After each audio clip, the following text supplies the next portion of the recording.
Okay, for your lab today, you're going to be making baking powder biscuits. So the first thing that we need to do is preheat your oven. So the preheat for this is 450 degrees. So make sure that you do that before you go to the supply table and get your supplies. Okay, so in your mixing bowl, now remember I like the 8-cup mixing bowl that you have in your kitchen, the one that has the handle so you can hold on to it while you're mixing. So the first thing we're going to do is we're going to measure out our dry ingredients. So what we're doing today is the biscuit method. The biscuit method is you mix together your dry ingredients, you cut in your fat, and then you mix in the liquid and along with rolling out your biscuits and cutting them and all that good stuff. So we're going to start with our dry ingredients. So the first thing we're going to do is measure out our flour, and you're going to need 2 cups of that. Okay?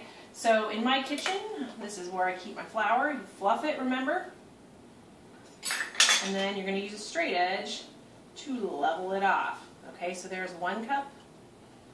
And with biscuits and other kinds of goods that you bake, you want to make sure that you're not packing the flour into your measuring cup. If you pack it, it's more likely to have a tough product. Okay, so we're just using 2 cups of all-purpose flour. Next, we're going to get a tablespoon of baking powder. So if you'll remember from our discussion in class, baking powder is a chemical leavener. It's what's going to give these a nice lift. Okay, so as a reminder, when you measure out your baking powder, you can stick your measuring spoon in and put it across that little lip, and that will level it off for you. Okay, so we need 1 tablespoon of baking powder, and then we're going to get a 1/4 teaspoon of salt. Okay, so make sure that you're remembering all of these things and writing down notes on your lab sheet so that when you go to the supply table, you have everything that you need. Okay, so this is all of our dry ingredients. This is the first part of the biscuit method, and so we're just now going to mix these together. All right, make sure those are well combined. And then the next thing we're going to do is get our shortening. Okay, so I'm using butter flavored Crisco because I really like what it tastes like in the biscuits, but you could use regular Crisco as well. Some biscuit recipes call for butter. So remember when you're getting this at the supply table that you don't get shortening all over the outside of the container. And remember, shortening is one of those things that you have to pack into the measuring spoon too. Okay, so this is my 3rd cup measurer. I'm packing it down in there. And then we're going to level it off. So I'm going to take my straight edge, rubber scraper for that actually, and run it straight, whoops, see I even have problems, straight across the top so it's level. Alright, now as a reminder too, when you're cleaning up in your labs, make sure that you get the grease off of your measuring cups. Remember, they have the little groove that the grease can get down in, and also make sure that you get the grease off of your scrapers. So check down in this area. If you're using the red scraper in your kitchen, it comes apart so you can pull it off. And all that stuff. Okay, so I'm back together here. So the second part of the biscuit method, after you mix together your dry ingredients, is to cut in your fat. So we're just going to scoop that in there. Make sure that you get all of your Crisco, your shortening, in the bowl. And we're going to use our pastry cutter to blend these together.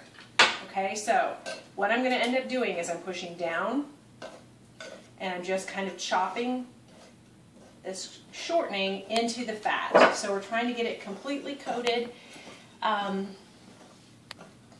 the time you get done, it should resemble kind of a coarse crumb. You shouldn't have big chunks of Crisco throughout. And this is pretty easy. It's not going to take very long at all. But you want to make sure that it's very much incorporated.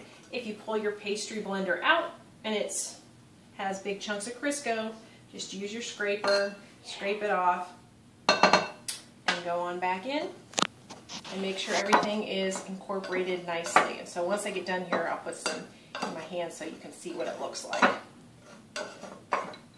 Alright, so make sure we get this all cleaned off with our scraper. So this is what your mixture should look like. You can't really see any large chunks of shortening. There's one there, but they're pretty finely incorporated, okay? That's going to melt, and it's going to help as a way to create flaky layers in your biscuits. Okay, so the last step of the biscuit method, we're going to add our liquid. So this is 3/4 cup of milk that I've already measured out. So I'm just going to put this in the center. You can mix this with a fork if you like. I'm going to use my scraper. And I'm just going to mix it until it's just moistened. Okay, it's still going to be a little bit on the wet side.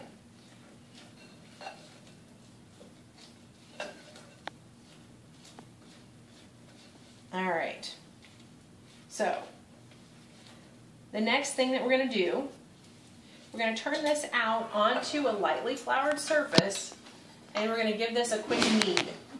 So 10 or 12 strokes is all that you're going to need until it's almost completely smooth. So we got some flour out here. Put this down. Get everything out. All right, so to knead, you're just going to take the dough and kind of turn it over on itself. Okay, so that was 2, 3, 4, 5, 6, 7, 8. It's sticking a little bit. 9, 10, 11. Let's do 12. All right, so we did 12. So we have our nice little ball of dough here. It's not sticky, and what I'm going to end up doing is I'm going to pat it out until it's about a 1/2 inch thick. Okay. You could use your rolling pin if you wanted to, but there's really, in my opinion, no reason to do that because your hand works just fine. So we're going to pat this out. Now the kneading helped to create some gluten. If you'll remember, that gluten is protein in flour that's going to add structure to our baked goods. But we want our biscuits to be flaky too.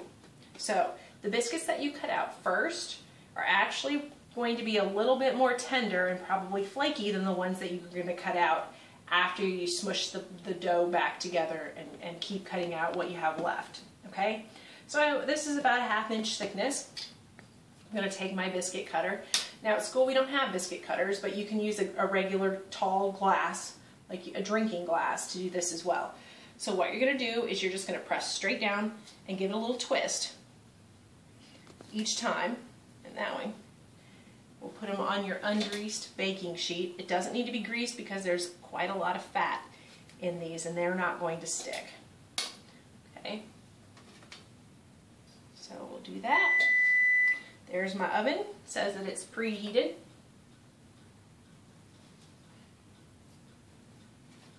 So this recipe is going to make, anywhere from 9 to 10 biscuits, depending on how big you make them. Mine, I might not get that many.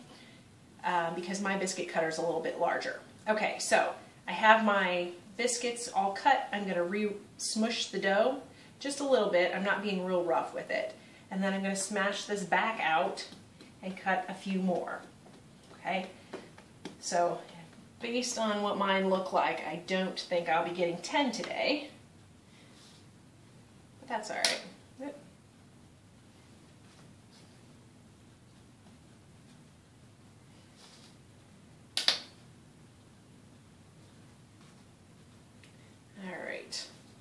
So probably the last ones here.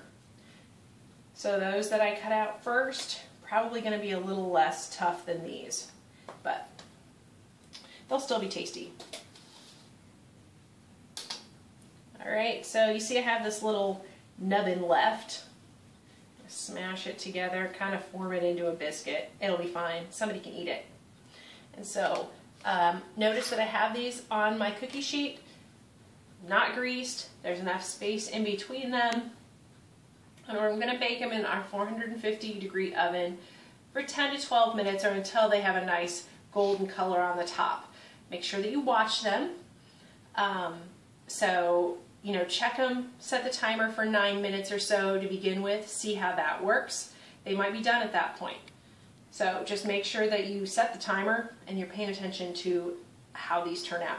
You can put butter on them, jam, honey, any of those things will work.